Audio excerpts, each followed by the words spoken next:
Welcome to part 2 ji. Unfortunately मेरा computer I think it's retirement तक पहुंच चुका है एंड इट शट डाउन, तो इसलिए फिर रिकॉर्डिंग बीच में रुक गई।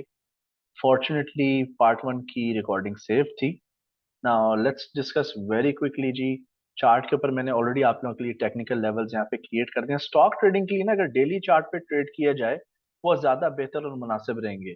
तो मेरा ख्याल से मेरे एक्सपीरियंस के मुताबिक 30 एक्सपोनेंशियल मूविंग एवरेज जो है वो काफ़ी रहेगी ट्रेड करने के लिए। तो एनीवे फिलहाल 30 मूविंग एवरेजेस के ऊपर ग्रीन कैंडल्स हैं। आपका यहाँ पे रिवर्सल पैटर्न था, इधर ये ट्रेंड लाइन रेजिस्टेंस थी नीचे बॉटम पे। यहाँ पर नीचे मार्केट ने फिर एक बेस क्रिएट की। ये एक वेज पैटर्न या इसको ट्रायंगल पैटर्न या पेंडेंट पैटर्न भी कहा जाता है। So we are still bullish. अच्छा, टेक्निकली स्पीकिंग आज की कैंडल बेरिश जरूर थी, लेकिन ये एक हैमर कैंडल बनाने की कोशिश कर रही है।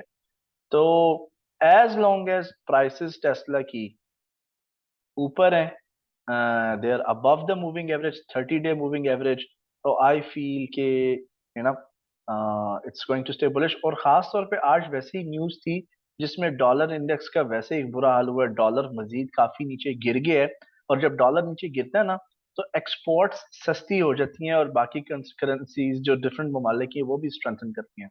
सो मेरी इंफॉर्मेशन के मुताबिक and as per my knowledge analysis and opinion we are still bullish.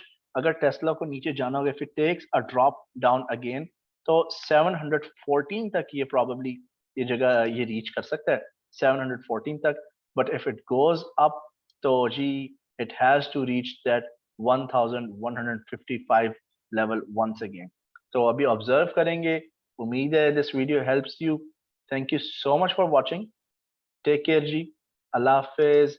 और जो हमारी नेक्स्ट वीडियो आने वाली है, our next video is going to be on Amazon and it is going to be on Shopify. So stay tuned, take care, and bye bye.